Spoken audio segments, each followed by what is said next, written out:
The life of Galileo Galilei. Questions. In 2014, the play by Brackett deliberately moves away.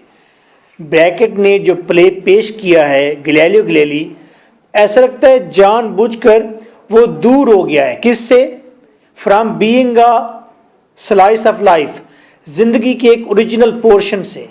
उसने drama में जिंदगी का original portion नहीं दिखाया, ओरिजिनल लाइफ, ओरिजिनल कैरेक्टर, ऐसा लगता है कि ओरिजिनल स्टोरी नहीं है, ऐसा नहीं दिखाया उसने, इससे दूर ले गया अपना drama. By using distancing techniques, उसने एलिनेशन टेक्निक इस्तेमाल की है, बेगानगी का उसने या एलिनेशन या उसने डिस्टेंस का इस्तेमाल किया है। Discuss the effectiveness of those techniques, ये उसने जो डिस्टेंस पैदा किया है, फासला पैदा किया है किसके दरमियान? ऑडियंस और स्टेज के दरमियान। उसने बकायदा डिस्टेंस पेश नहीं किया, बकायदा डिस्टेंस नहीं दिया, यानी कि उसने ये नहीं कि ऑडियंस को 500 मीटर दूर बिठा दिया, नो।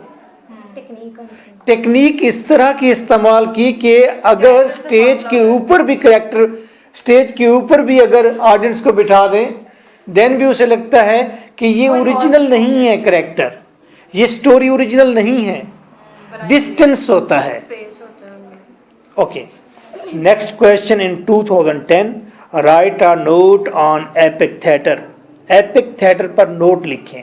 एपिक थिएटर किसे कहते हैं? जिस तरह से ड्रामा पेश किया है ब्रैकेट ने, इस तरह ड्रामे को पेश, मैं फिर कह रहा हूँ, पेश करने की जो टेक्निक है इसे एपिक थिएटर कहते हैं। जिस तरह अरिस्टोटल ने कहा है ड्रामा होना चाहिए, उसको हम कहते हैं अरिस्टोटलियन टेक्निक या उसे कहते हैं dramatic technique. Question, next question, question 3। Discuss the main features of the epic theatre in the light of brackets play Galileo 2011। तमाम क्वेश्चन एपिक थिएटर पर हैं। Epic theatre means technique of presenting और drama. इसका नाम epic theatre क्यों रखा गया? Epic का मतलब होता है लॉन्ग नरेटिव पोएम, नरेटिव का मतलब होता है किस्सा, यानी कि किस्से जैसा ड्रामा। इसे हम वर्ड्स के अंदर कैप्चर किस तरह करके लिखेंगे, पेज के ऊपर कैसे? किस्से जैसा ड्रामा, ऐसा ड्रामा जो किस्से की शक्ल में हो, यानी कि आप डिस्टेंस पर ऐसे देखते हैं जैसे ड्रामा नहीं, ओरिजिनल लाइफ नहीं, ओरिजिनल कैरेक्टर नहीं, बल्कि एक किस्सा सुन रहे हो। देखिए फर्क है, जब आप ड्रामा देखते हैं तो आप ड्रामे के अंदर इन्वॉल्व हो जाते हैं उस स्टोरी में। जब आप अपनी आंटी से किस्सा सुनते हैं तो दरमियान में आप क्वेश्चन करते हैं कि उस शख्स ने ऐसे क्यों किया, वो ऐसे क्यों गया था, क्या किया था। तो जब आप नरेटिव टेक्निक, एपिक टेक्निक में होते हैं तो उस वक्त आप at the same time observer भी होते हैं। Good, very good, okay. इस क्वेश्चन को हम दो हिस्सों में डिवाइड करेंगे। अपने रजिस्टर पर आपने एक मिड में, एक सेंटर में एक लाइन लगानी है, तो दो कॉलम बन जाएंगे। फर्स्ट कॉलम के ऊपर लिखेंगे आप dramatic theatre, dramatic theatre. Second part में लिखेंगे आप एपिक थिएटर।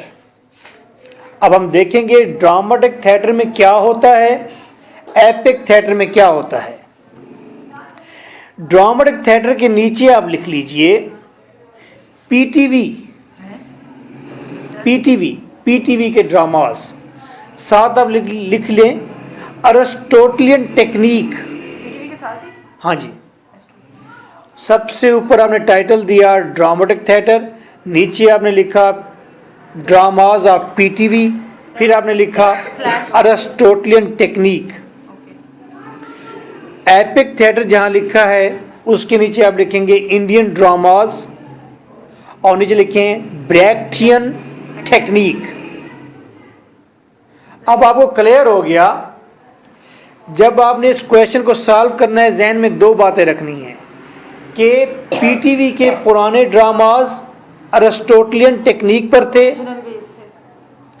वो किस तरह के थे? अगर आप नहीं जानते पीटीवी के आज से 20 साल पहले ड्रामाज कैसे होते थे, तो आप एक ड्रामा देख लीजिए यूट्यूब पर।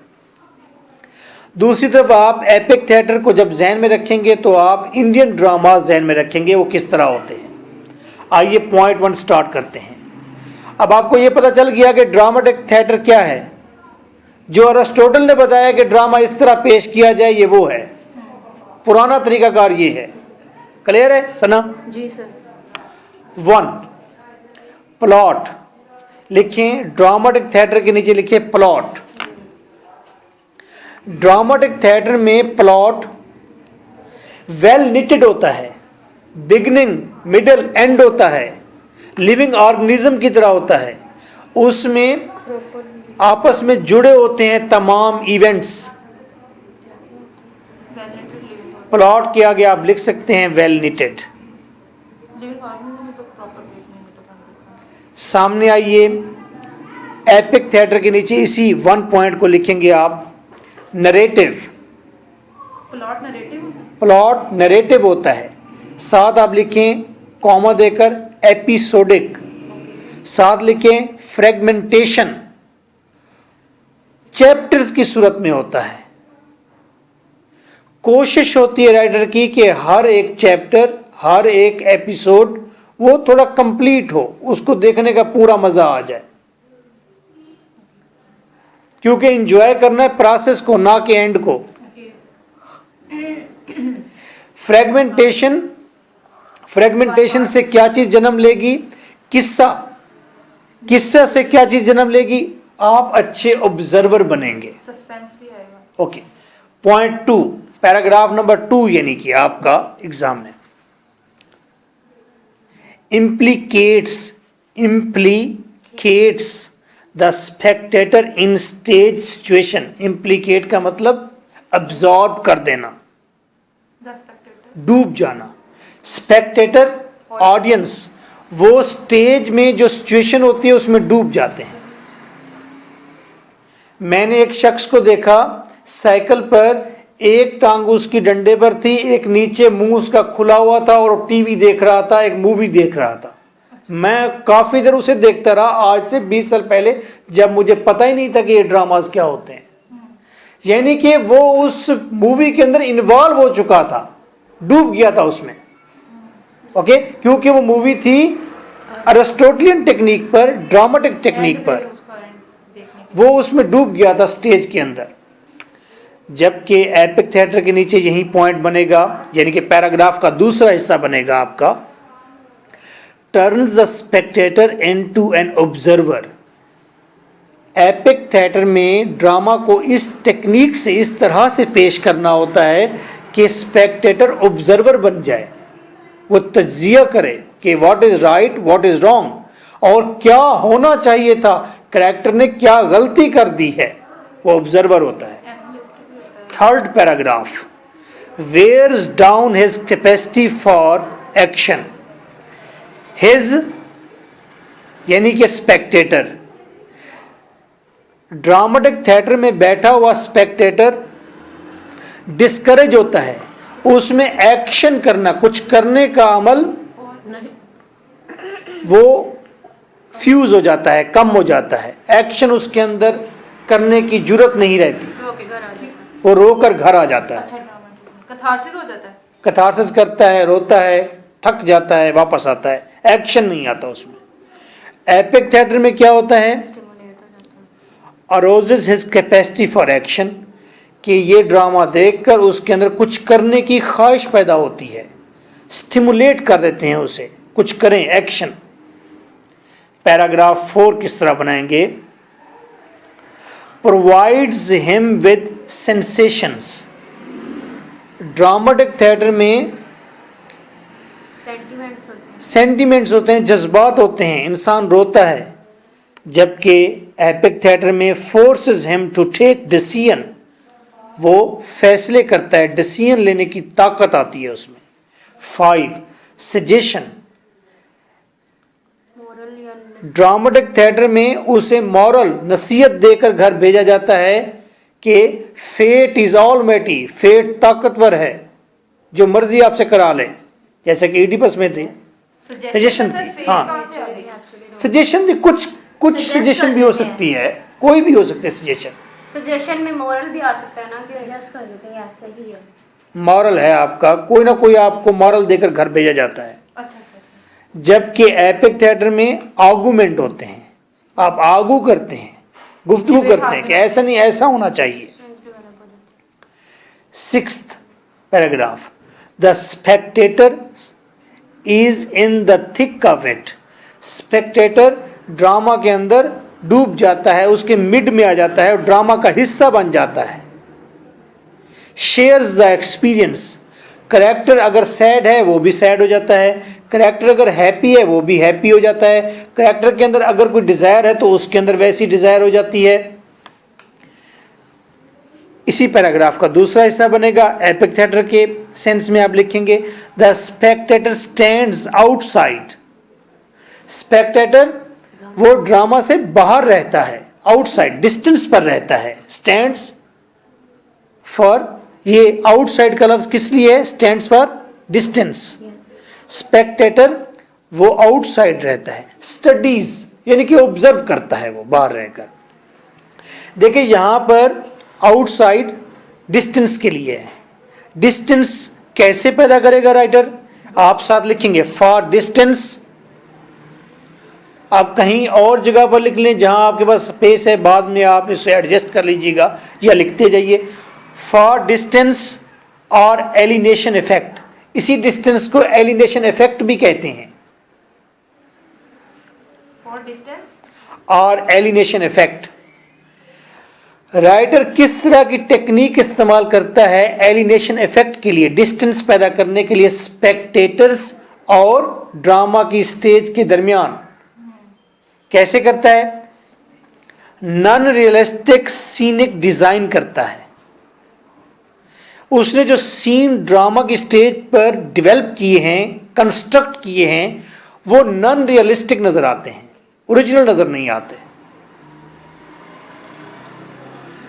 थोड़े आर्टिफिशियल डिजाइन होते हैं। अगर कोई ट्री है तो आर्टिफिशियल ज्यादा होता है। ओके, अच्छा, इसी तरह ड्रामा में स्टेज के ऊपर बड़ी बड़ी लाइट्स, वो नेकेड लाइट्स लगा देता है, बड़े बड़े, मतलब जिससे सर्च लाइट होती है ना, लाइट्स लगा। वैसे तो ड्रामा की स्टेज पर लाइट्स को छुपा दिया जाता है, सिर्फ रोशनी आ रही होती है। ये पूरी लाइट बाहर निकाल लेता है अपनी वायर्स के साथ, हालांकि वो अगली लगती हैं, लेकिन इसलिए लगाता है ताकि लोग ये कहें ये आर्टिफिशियल लाइट दी जा रही है मॉर्निंग की, तो ऑडियंस के अंदर डिस्टेंस पैदा हो। सेम लाइक कस्ट्यूम, ड्रेस ऐसे दिए जाते हैं कैरेक्टर्स को कि वो लगे कि आर्टिफिशियल हैं, ये बने हुए हैं, ओरिजिनल नहीं है। अनाउंसमेंट्स, पीछे से ड्रामा के दरमियान अनाउंसमेंट्स कर दी जाती हैं कि इसके बाद फिलहाल कैरेक्टर स्टेज पर आने लगा है और उसका माटो ये है, इतना टाइम गुजर चुका है, ऐसा कह देते हैं पीछे से। तो इससे क्या होता है, आप स्टेज में इन्वॉल्व नहीं होते तो डिस्टेंस पैदा होता है, रोल नहीं होता ना, कोरिक रोल नहीं होता। म्यूजिक और सॉन्ग्स इस तरह पेश किए जाते हैं कि आर्टिफिशियलिटी पैदा होती है, आप ड्रामा के स्टेज से कट ऑफ होकर रहते हैं ताकि आप ऑब्जर्व कर सकें चीजों को, ना कि इन्वॉल्व हो। Paragraph number 7, human being is taken for granted. Drama की स्टेज पर ठहरा हुआ ह्यूमन, ओरिजिनल लगता है, उसे ग्रांटेड लिया जाता है कि if he is a doctor, तो लोग समझते हैं ये डॉक्टर ही है, MBBS। जबकि एपिक थिएटर में आप कहते हैं the human being is the object of inquiry. ये जो ह्यूमन बीइंग ठहरा हुआ है ड्रामे की स्टेज में एक्टर की शक्ल में, ये ऑब्जेक्ट है। इसको हमने, ये बस एक पर्सन है जिसको हमने इंक्वायर करना है, जिसकी इन्वेस्टिगेशन करनी है, जिसके ऊपर हमें डिसीजन देना है, जिसको ऑब्जर्व करना है, एनालाइज करना है। Paragraph 8, I on the finish, very important, कि ड्रामाटिक थिएटर में आप हर वक्त इस पॉइंट में रहते हैं कि एंड क्या होगा, जबकि एपिक थिएटर में आप लिखेंगे eyes on the course, process, आप जो कुछ हो रहा है उसी में इन्वॉल्व रहते हैं, बस उसी को ऑब्जर्व करते हैं, आपको इससे कोई कंसर्न नहीं होता कि एंड क्या होगा। इसीलिए इंडियन ड्रामा जहां से देखना शुरू करें वहीं से स्टार्ट हो जाते हैं। वहीं से स्टार्ट हो जाते हैं, और आप कभी नहीं सोचते इसका एंड क्या होगा। इसी तरह उनकी जो एपिसोड्स होते हैं वो भी 200-300 प्लस होती हैं, आपको इससे कोई कंसर्न नहीं होता। 9, evolutionary determinism, gradually drama develop होता है। ग्रेजुअली ड्रामा डेवलप होता है, यानी कि एक इवेंट दूसरे इवेंट में, दूसरा इवेंट तीसरे इवेंट में चला जाता है, Knitted तो होते हैं हाँ, तो ड्रामा आगे बढ़ता है। जबकि आप जब देखते हैं एपिक थिएटर में तो यहाँ जंप्स होते हैं, जंप्स टाइम का जंप होता है। ये 15th सेंचुरी 10 इयर्स के बाद की बात शुरू हो जाती है। सर जंप्स किस में होते हैं? जंप्स मीन इवेंट्स में जंप्स होते हैं। एक करैक्टर या स्टोरी आपकी 10 इयर्स के बाद शुरू हो जाती है नेक्स्ट एपिसोड में, तो जंप्स होते हैं। क्यों जंप्स रखे जाते हैं? ताकि डिस्टेंस पैदा हो। आप ये ना कहें कि यार ये 5 करैक्टर्स थे तो इसमें सबसे ओल्ड करैक्टर वो कहाँ चला गया, वो मर गया, उसको बताने की जरूरत नहीं, जंप्स। पैराग्राफ 10, फीलिंग, आप इमोशनल हो जाते हैं, फीलिंग्स आती हैं। जबकि एपिक थिएटर में रीजन, आप अक्ली हो जाते हैं, अकल का इस्तेमाल करते हैं। 11, thought determine being, dramatist thought देता है और उससे डिटरमाइन होते हैं कि इंसान की क्या डेफिनेशन है। इंसान पपेट है in the hands of fate. Suppose ये थॉट किसने दी? राइटर ने दे दी, ठीक है। तो थॉट जो राइटर देता है उससे हम इंसान को डिटरमाइन करते हैं। जबकि एपिक थिएटर में सोशल बीइंग डिटरमाइंस थॉट, आप करैक्टर को देखते हैं, करैक्टर प्ले करते हैं, आप वहां से अंदाजा लगाते हैं अच्छा इंसान ये हो सकता है। इंसान की डेफिनेशन ये है कि man is the blend of vices and virtues. इंसान एक सोसाइटी में रहकर गुनाह करता है, वही गुनाह दूसरी सोसाइटी दूसरे कल्चर में गुनाह नहीं होता। ये आप उस इंसान को देखकर डिटरमाइन करते हैं definition of being. Sensitive point है। 12th paragraph, man as a fix point, इंसान फिक्स है यानी कि आइडियल है, मॉडल दे दिया जाता है कि मॉडल मैन इस तरह होगा, फिक्स कर दिया जाता है। जबकि एपिक थिएटर में मैन एज अ प्रोसेस, आयरोज हसन निसार ये कहता है मैं सोचता हूं जिंदगी यूं नहीं जीना चाहिए थी बल्कि यूं जीना चाहिए थी। ओके, तो प्रोसेस है, एवरीडे आप एक नई तब्दीली की तरफ जाते हैं। पॉइंट 13, इंजेंडरिंग अलूजन, ड्रामेटिक थिएटर में अलूजन, आपके जहन में कोई ख्वाब ख्याल बनता है, कौन बनाता है? राइटर बना देता है। आप सोचना, ख्याल करना, ख्वाब में डूबना शुरू हो जाते हैं। जबकि एपिक थिएटर में आप conscious of watching a play होते हैं कि प्ले को आप जस्ट एक प्ले देख रहे हैं, आप जस्ट एक ड्रामा देख रहे हैं, इस चीज से मुसलसल कॉन्शियस रहते हैं। एक मूवी एक शख्स देख रहा है तो वो मूवी में इतना इन्वॉल्व हो जाता है, रोना शुरू कर देता है ट्रेजेडी पर। दूसरा कहता है उसी मूवी को इस तरह से पेश किया जाए कि आप हर वक्त कॉन्शियस हों कि आप एक मूवी देख रहे हैं जस्ट, पर्सनल ना लें। Conscious of watching. तो 13 में मैंने कहा इंजेंडरिंग अल्यूजन कि ड्रामेटिक थिएटर में आप उस ख्वाब में डूब जाते हैं, जबकि एपिक थिएटर में आप कॉन्शियस होते हैं, आप वाचिंग अ प्ले कि आप एक जस्ट ड्रामा देख रहे हैं, तो आप इसमें डूब नहीं होते। क्या नहीं होते? डूब नहीं होते। डूब नहीं होते। डूब जाते हैं। 14